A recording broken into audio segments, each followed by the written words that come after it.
কারোর স্বামী মারা গেলে সে নারীর করণীয় কী, এ বিষয়ে আমাদের সমাজে অনেক কুসংস্কার আছে, অনেক ভুল বিশ্বাস আছে। অনেকে মনে করেন যে কোনো নারীর স্বামী মারা গেলে তাকে বাকি জীবন সাদা শাড়ি পরিধান করে কাটাতে হয়। অনেকে মনে করেন তিনি আর কখনো অলংকার পরিধান করতে পারেন না। আসলে ইসলামী শরীয়তে এই বিষয়ে কী বলা আছে, আজ আমরা সে বিষয়ে কথা বলবো ইনশাআল্লাহ বিদিনিল্লাহ। প্রিয় দর্শক, এ বিষয়ে মৌলিকভাবে আমরা নির্দেশনা পাই কোরআন কারীমের সূরা বাকারার 234 নম্বর আয়াতে।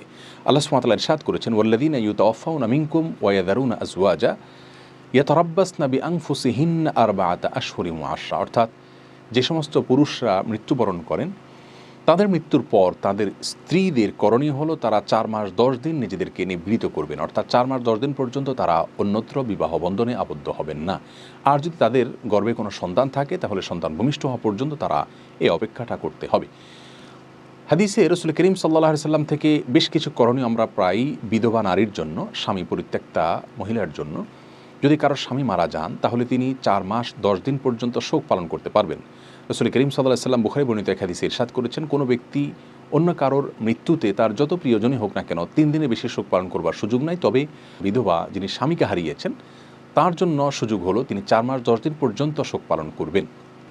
এই 4 মাস 10 দিন তিনি যে কাজগুলো করবেন না তার ভিতরে 1 নম্বর হলো, যেই বাড়িতে তিনি অবস্থান করেছেন স্বামীর বাড়িতে, সেখানে তিনি অবস্থান করবেন 4 মাস 10 দিন। একান্ত প্রয়োজন ছাড়া তিনি বাহিরে যাবেন না। কথার কথা তার চিকিৎসার প্রয়োজন অথবা একান্ত কোনো প্রয়োজন দেখা দিয়েছে যার কারণে তিনি বাহিরে যেতে পারবেন।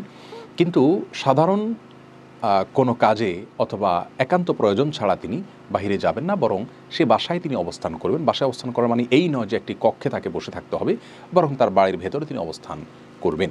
এটা হলো তার প্রথম করণীয়। সেই সাথে এই সময়ের ভিতরে তিনি কারোর সঙ্গে বিবাহ বন্ধনে আবদ্ধ হতে পারবেন না। দ্বিতীয় যে করণীয় তার জন্য রয়েছে সেটা হলো যে তিনি কোনো সুন্দর পোশাক আশাক বা সাজগোজ করা বলতে আমরা যেটা বুঝি সেটা তিনি করবেন না। স্বাভাবিক কাপড় চোপড় পরবেন, সাদা কালারের কাপড় চোপড় পরতে হবে এমন কোনো বাধ্যবাধকতা নেই। তিনি সাধারণ কাপড় চোপড় পরবেন। বিশেষভাবে সাজগোজ করা বলতে যেটাকে আমরা বুঝি সেরকম কাপড় চোপড় তিনি পরবেন না এবং সেরকম সাজগোজও তিনি করবেন না। তবে সাধারণ যে সমস্ত প্রসাধনী একজন মানুষের সাধারণ সময়ে তিনি ব্যবহার করে থাকেন সেগুলো তিনি ব্যবহার করতে পারবেন। তৃতীয়ত হলো তিনি অলংকার পরিধান করবেন না এবং এ বিষয়ে একটি হাদিসে রাসূল করিম সাল্লাল্লাহু আলাইহি ওয়াসাল্লাম পরিষ্কারভাবে বলেছেন, যেটি আবু দাউদে বর্ণিত হয়েছে, উম্মু সালমা রাদিয়াল্লাহু তাআলা বর্ণনা করেছেন।